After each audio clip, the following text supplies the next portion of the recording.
आइए आज बात करते हैं एक खास ज्योतिषीय स्थिति की। शनि और केतु का साथ आना, जिसे युति भी कहते हैं। हमारे पास जो जानकारी है वो इसी के बारे में है। हाँ, ये एक छोटा सा अंश है, पर इसमें ना इस योग से जुड़ी ऊर्जाओं और असर के बारे में कुछ अहम बातें हैं। तो आज हम इसी जानकारी को थोड़ा और समझेंगे, मतलब जानने की कोशिश करेंगे कि इस स्रोत के हिसाब से शनि केतु के साथ होने का क्या मतलब है और ये किसी पर कैसा असर डाल सकता है।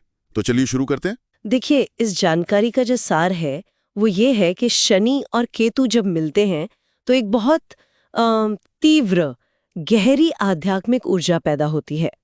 ज्योतिष की नज़र से देखें तो इसे काफी शक्तिशाली मेल माना जाता है। दिलचस्प। इसी जानकारी में एकांत मतलब अकेलेपन और आंतरिक संघर्ष यानी मन के अंदर की कश्मकश, इसकी भी बात की गई है।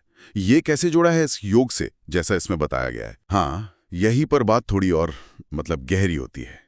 यहाँ लिखे अनुसार ये जो अनुभव हैं, अकेलापन या फिर मन का संघर्ष, ये असल में कर्मिक शुद्धिकरण का हिस्सा है।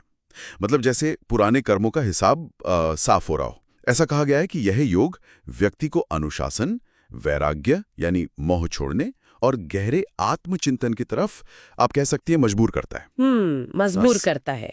हाँ, तो एक तरह से ये संघर्ष ही आगे बढ़ने का जरिया बन जाते हैं। अच्छा, तो मतलब ये सिर्फ मुश्किलें नहीं हैं, बल्कि आगे बढ़ने के औजार है। ये बात वाकई सोचने वाली है।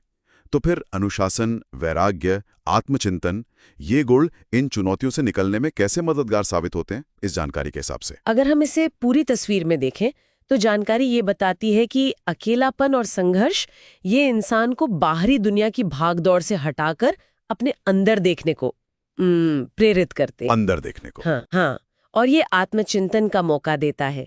इसी दौरान अनुशासन आता है, दुनियावी चीजों से मोह कम होता है, यानी वैराग्य आता है, और अंत में व्यक्ति आध्यात्मिक तौर पर मजबूत बनता है, भले ही ये रास्ता आसान ना हो। तो कुल मिलाकर इस जानकारी का निचोड़ क्या निकलता है?